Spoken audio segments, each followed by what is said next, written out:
আসসালামু আলাইকুম। আব্বা মোটরসাইকেল নিয়ে তার বিয়ের বাড়ি যাচ্ছে দীর্ঘদিন পর। কিন্তু সমস্যা হচ্ছে, এর আগে এই জায়গায় আমি পড়ে গেছিলাম, আপনারা হয়তো দেখছেন। তো আমাকে বলতেছে, আমি একটু বাইরে গেছি, আমাকে বলতেছে যে তুমি আমার হুন্ডাটা বাই করে দাও। আমি বললাম কোথায় যাবেন, বলে তোমার শ্বশুর বাড়ি যাবো, অনেকদিন পর তোমার শ্বশুর বাড়ি থেকে একটু ঘুরে আসি। এই বৃষ্টির মধ্যে যাইতে পারবেন না? বেশি নাই তো। তো বৃষ্টির মধ্যে চালাইতে পারবেন তো? হ্যাঁ হ্যাঁ, হ্যাঁ। সমস্যা নাই। না, তো আব্বা তার বিয়ের বাড়ি যাচ্ছে হুন্ডা নিয়ে। আহ, আসেন, এখানে এখানে দেবো আব্বা, হ্যাঁ এখানে দেবো। হ্যাঁ। মানে আব্বার মেন সমস্যা হচ্ছে হাঁটুর, ওই হাঁটুর সমস্যার কারণে মানে উঠা, নামা, বসা, এইগুলো সমস্যা। তো আমার আব্বার কথা যে আমার হুন্ডাটা উঠায় দাও, হুন্ডাটা নামায় দাও, এমনি রাস্তাঘাটে চলাচল করতে পারবো, অসুবিধা নেই। হ্যাঁ। মানে রাস্তায় সমস্যা নেই। না, এর আগে কি সমস্যা হয়েছিল আব্বা? ওই স্টার্ট দিলে এবার থামে যায়। মানে স্টার্ট দিলেই গাড়ি থামে যেত, হ্যাঁ এখন সেটা ঠিক হয়েছে? হ্যাঁ, ওরা ঠিক আছে। আচ্ছা, এখন স্টার্ট দেন তো দেখি।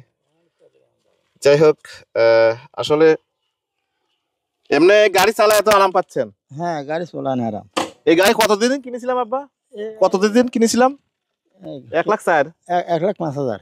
1,04,000 না 5,000? 5,000। 1,05,000। অনেকেই আমাকে বলেন যে আপনার আব্বার জন্য যে গাড়িটা কিনে দিয়েছেন, এই গাড়িটা আসলে কত দিয়ে নিছিলাম, আমি নিছিলাম কত দিয়ে? তো 1,05,000 টাকা দিয়ে নিছিলাম। আর কাগজপাতি আলাদা, এর কাগজপাতি আলাদা, শুধু গাড়ির দাম 1,05,000 টাকা। তো এই গাড়ি চালায় এখন মোটামুটি মানে সাইকেলের থেকে ভালো তো? হ্যাঁ, সাইকেল জন্য ভালো। আচ্ছা ঠিক আছে, এখন বিসমিল্লাহ বলি। কোথায় যাবেন? তোমার শ্বশুর বাড়ি যাও। আমার শ্বশুর বাড়ি? হ্যাঁ, আমার বিয়ে গাড়ি। আচ্ছা, দেখি সরে যাবে না। এই তো স্টার্ট দিয়ে দিল। হ্যাঁ, ধরে রাখেন, বিসমিল্লাহ। আর পিছলি বার কিন্তু ব্রেক ধরেন না আব্বা।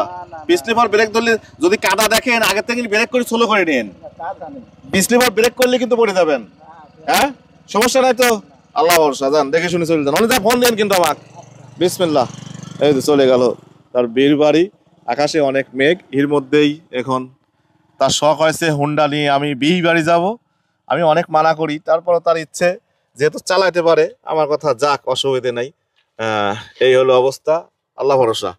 আসলে আমার এই গাড়ি চালানো, এর আগে একটা টিভিএস গাড়ি দিছিলাম, ওই গাড়িটা তো গিয়ার টিয়ার মারা লাগতো, অনেক সমস্যা, যার কারণে এই যে খালি পিক আপ ধরলেই গাড়ি চলে যায়। যার কারণে এই গাড়ি দিছি, এই গাড়িটা ইচ্ছে করলে জোরে যাওয়া যায় না, 45-45 বেশি উঠাই যায় না, মানে 20-25-30 এরকম স্পিডে যায়। সেক্ষেত্রে কায়থা পড়ে গেলে বড় ধরনের কোনো সমস্যা হওয়ার সম্ভাবনা নেই। মূলত এই কারণেই এই গাড়িটা কিনে দেওয়া। যাই হোক, আমার কথা যে সে তার পছন্দ, সে ভালো থাকুক, হাসি খুশি থাকুক, এটাই চাই। আর ভাগ্যে যা আছে তা তো হবেই। যাই হোক, আপনারা মা বাবাকে বেশি বেশি ভালোবাসবেন, মানে তাদের ছোটখাটো চাওয়াগুলো পূরণ করার চেষ্টা করবেন। ছোটবেলায় তো আমাদের চাওয়া পাওয়া তারা পূরণ করেছে, বড় করেছে। তো আমরাও চাই যে তাদের ছোট ছোট কিছু আশাগুলো যেন আমরা পূরণ করতে পারি। সবাই ভালো থাকবেন, মা বাবার সেবা করবেন। আমিও শ্বশুর বাড়ি যাবো, ওই বাড়িতে আজকে দাওয়াত আছে শ্বশুর বাড়ি, যার কারণে আমিও যাব, একটু কাজ আছে, কাজ সেরে তারপরে যাবো। আর আমার বাড়ির লোকজন সব চলে গেছে।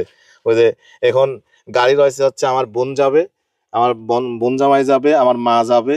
আর আব্বার কথা যে আমি গাড়িতে উঠবো না, আমি মোটরসাইকেলে যাবো। তো মোটরসাইকেল নিয়ে গেল, এই জন্য গাড়ি রয়েছে। আর গাড়ি যে চালাবে, আমি চালাবো না, আমার এক ভাইস্তি আছে, ও নিয়ে যাবে। সবাই ভালো থাকবেন, আসসালামু আলাইকুম।